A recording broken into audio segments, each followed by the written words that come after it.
Gostaria de cumprimentar nosso nobre presidente, senador Telmário Mota, do PDT de Roraima, presidindo essa sessão de hoje. Cumprimentar nossos nobres senadores aqui presentes, cumprimentando o nosso pastor que está deixando, Pizelo, que está deixando a casa hoje, cumprimentando o nosso pastor Valadares, que assume o mandato de senador da República, cumprimentando sua esposa, Amil Solange, a sua filha Soiane e seu filho Caio, né? E também aqui o nosso querido pastor João Adair, presidente da Assembleia de Deus do Distrito Federal, representando nesse ato o bispo Manuel Ferreira, presidente nacional dessa Assembleia de Deus Madureira, né? Nesse importante evento que a gente hoje imposta aqui o nosso querido senador, pastor Valadares, nesta casa. É com muita satisfação e com muita alegria que a gente participa desse ato.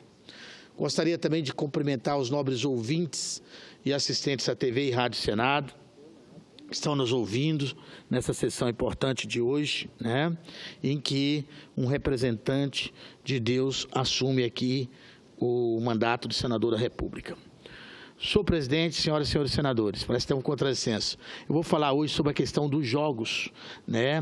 Uma importante questão que o Brasil espera para arrecadar recursos, para arrecadar impostos, para ajudar o Brasil a fazer as atividades sociais. Nesta casa, já há um longo período de debate sobre a questão da legalização, né, dos cassinos no nosso país. E exatamente para que o trabalho social, que vai propiciar a arrecadação de impostos, dessa questão, dessas modalidades, que muitos brasileiros vão o tempo inteiro para Las Vegas, para o Uruguai ou para a Argentina jogarem, ao invés de estar fazendo sua diversão aqui e gerando impostos em nosso país.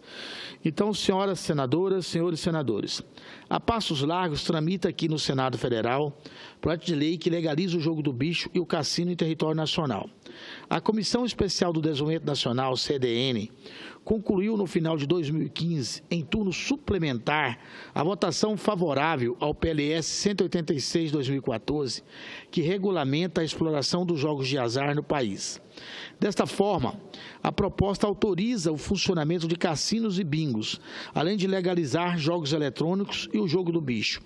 Como se sabe, o texto aprovado foi substitutivo proposto pelo relator, senador Blauro Maggi, integrado ao que se denomina Agenda Brasil. Ao receber decisão terminativa, seguiu diretamente para análise na Câmara dos Deputados. Vale recordar que a pauta da Agenda Brasil foi articulada pelo presidente do Senado, senador Renan Calheiros, com os líderes partidários para incentivar a retomada do crescimento econômico do Brasil. De acordo com o senador Ciro Nogueira, nosso nobre senador do PP do Piauí, autor desse projeto, isso bem se justifica na medida em que nosso país deixa de arrecadar aproximadamente 15 bilhões de reais anualmente com a falta de regulamentação dos jogos de azar em nosso país. No texto aprovado em dezembro, definiram-se as modalidades de jogos que podem ser explorados, além dos critérios para autorização e regras para a distribuição de prêmios e arrecadação de tributos. Evidentemente, os recursos finais terão como destino a Seguridade Social, a partir do know-how já adquirido pela Caixa Econômica Federal, no gerenciamento das loterias, não seria mais difícil adaptar os mesmos mecanismos ao controle financeiro dos novos jogos. O que não dá é para o pessoal ficar saindo do Brasil para jogar lá fora e gerar divisa para os países, ao invés de gerar aqui no nosso país. Sem dúvida, na consciência dos senadores, imprimiu-se a convicção de que seria, no mínimo, incoerente conceder um tratamento diferenciado para o jogo do bicho e, ao mesmo tempo, permitir regulamentar as modalidades de loterias hoje existentes. Na contabilidade dos pesquisadores, para cada real desembolsado hoje com jogos legais, 2 são aplicados pelos brasileiros em outras medidas, em outros mantidos na ilegalidade. Então, quer dizer, é muito grave manter essa situação. Por isso que eu apoio esse projeto. a impostura ou mesmo a hipocrisia do país está sendo progressivamente cobrada pela população brasileira. O que era sistematicamente enfiado debaixo do tapete moral da nação passa a exigir explicações para obter legitimidade política. Deste modo, não se deve calar no fingimento demagógico sob pretexto de alinhamento eleitoreiro ou a uma moralidade retrógrada. Fingir que no Brasil não opera o jogo clandestino, sem que a sociedade tenha o menor benefício quanto a isso, tem sido a mais inescrupulosa farsa moral, né? É só andar aqui em Brasília, nas esquinas do Ministério, que tem gente fazendo o jogo do bicho. Mesmo assim, o relator acabou acatando a emenda do senador Benedito de Lira, que restringe a autorização para explorar jogos às pessoas jurídicas que comprovam regularidade fiscal.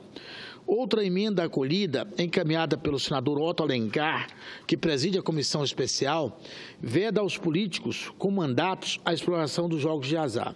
Aliás, a julgar pelos pertinentes comentários desse senador sobre tal vedação, vale realçar que, em princípio, o representante político deveria ser considerado tão habilitado quanto qualquer outro cidadão brasileiro. No entanto, cumpre ao político ser, por vezes, menos igual aos demais representados, para demonstrar publicamente seu compromisso com a renúncia aos interesses particulares. Com isso, preserva-se a transparência, bem como a simbologia da correção suprema da ética política, nobre presidente. Que Boa Vista, com toda aquela beleza que é para sua cidade, tranquilamente poderá agora, ao invés das pessoas ficar pulando a fronteira para ir fazer jogo de cassino lá na Guiana e em outros lugares, vai poder ter um cassino legalizado na cidade, podendo arrecadar fundos para investimentos sociais e gerar possibilidade de ter mais divisas para investimento na sua Boa Vista, nobre presidente. É fato, apesar de longínquo, não ser novidade a existência de cassinos no Brasil. Quem viveu os anos 50 bem se recorda do auge e da popularidade daquelas fichas milionárias nas famosas casas de aposta no Rio de Janeiro e nos balneários do Sul Mineiro, onde vicejavam uma efusiva vibração cultural com o imaginário da riqueza mágica, encantando e atraindo parcela da população a essa modalidade de jogos. Meu nobre senador Pedro Chaves, quando eu, que conheço bem Corumbá, que é exatamente o nome da minha cidade natal aqui do estado de Goiás, se chama Corumbá de Goiás, e lá é Corumbá, na divisa com a Bolívia, né? Nós sabemos que uma maravilha daquela pode tranquilamente, como são 3 cassinos possíveis regularizados para o Estado, recepcionar um. Como eu sei, por exemplo, que a cidade de Bonito, que é um grande atrativo hoje do Brasil de turismo, pode recepcionar outro, como Campo Grande recepcionar outro. E nós teremos condição de estar gerando divisas para que o Estado possa realmente investir nas ações sociais que são tão prioritárias, né? Senhor presidente, afinal de contas, em dezenas de países mundo afora, o funcionamento destes dá-se de modo legítimo e legal, sem que se apelem aos sistemáticos preconceitos morais. Autoridades dos países com alto padrão de desenvolvimento não somente autorizam a prática dos jogos, como também estimulam uma economia moderna de estreitamento lúdico. Meu nobre senador novato nessa casa, pastor Valadares, com certeza o senhor que é de uma igreja que prega a moralidade, que prega o bom senso e que não está aí, hora nenhuma, apoiando os jogos, mas a realidade do país nos obriga a compreender que é necessário, ao invés de deixar divisa para Las Vegas, fazer divisas no Brasil, que todas as pessoas jogam. Nós não estamos incentivando, mas vão jogar. Então, se vão jogar agora pagando imposto, dando realmente rendimento para o país.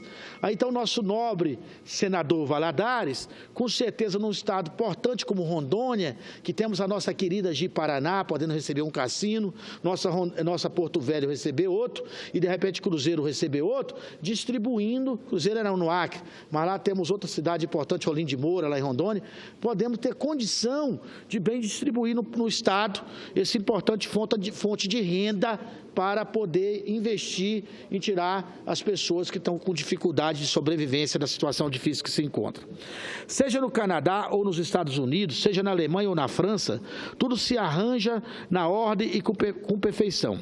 Por que no Brasil não haveria de se repetir com o mesmo sucesso? Ora, os riscos de alastramento de um suposto descontrole social, resvalando para o vício, para as disfunções psíquicas, são comprovadamente muito improváveis. Senhor presidente, apesar de todo esse arrazoado animador, a aprovação do projeto, no entanto, não contou com apoio unânime, sob o argumento de que o jogo, em tese, concentraria renda ao extrair dinheiro de muitos em favor de apenas um ganhador. Também avocam a visão um tanto distorcida, vinculada à liberação de jogos com práticas ilícitas envolvendo drogas e prostituição. Uma coisa não tem nada a ver com a outra. Os cassinos que nós estamos liberando em regulação do jogo do bicho será fiscalizado pelo governo para que droga e prostituição passem longe desses cassinos que serão devidamente legalizados, né? Senhor presidente, de fato, historicamente, a instalação do jogo pode incentivar transversalmente outras atividades que causariam impactos negativos na sociedade. Todavia, no complexo meio social em que vivemos, como exatamente avaliar os reflexos indiretos negativos detectados no desenvolvimento de qualquer atividade lúdica? Nós temos que verificar depois e ir adaptando a situação real. Em suma, apesar dos questionamentos, o projeto foi aprovado em dezembro último por 8 votos a favor e 2 contrários, além de uma abstenção, isso na Comissão de Defesa de Desenvolvimento do Brasil.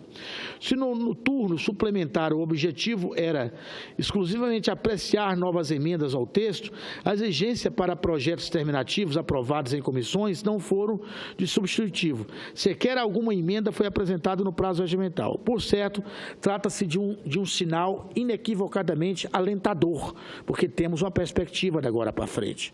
Para resumir, senhor presidente, estava para além da hora do Brasil retomar a iniciativa de se regulamentar o jogo de azar em território nacional. Mesmo porque a ninguém mais escapa o fato de que a atividade tem sido exercida às escâncaras, ainda que de modo ilegal. Como bem nos adverte os especialistas, a ilegalidade acaba se desencadeando outros efeitos perversos, qual seja, os recursos obtidos com a exploração dos jogos servem para a corrupção de agentes públicos. Concluindo, com a regulamentação devemos acreditar que será possível extirpar significativamente parcela do problema da corrupção que assola o país. Ao mesmo tempo, assegura aumento expressivo das receitas públicas, sem que isso incida sobre o indesejável incremento da carga tributária dos demais contribuintes. Para encerrar, senhor presidente, devemos enaltecer a iniciativa do Senado Federal ao dar encaminhamento ao processo de legalização dos cassinos e dos jogos de azar. Temos convicção de que isso ajudará o Brasil paulatinamente na retomada de seu caminho rumo ao programa e ao crescimento econômico. Isso era o que eu tinha que dizer sobre esse tema, senhor presidente, sem antes me justificar aqui. Esse discurso era para hoje e a posse do nosso novo pastor era para amanhã, 14h, que foi antecipada para hoje. Então, não houve nenhum nexo em um discurso com o outro. Eu sei que a posição da igreja é de preocupação com relação aos jogos, com relação à igreja minha católica, da igreja evangélica, mas nós temos que compreender que esse avanço que o Congresso Nacional está permitindo com a legalização dos cassinos e dos jogos do azar, sob controle do Estado, é exatamente para evitar que aqueles fatos negativos inerentes aos jogos do bicho e jogos do azar sejam praticados. Muito obrigado, senhor presidente. Isso é o que eu teria que dizer. Um forte abraço.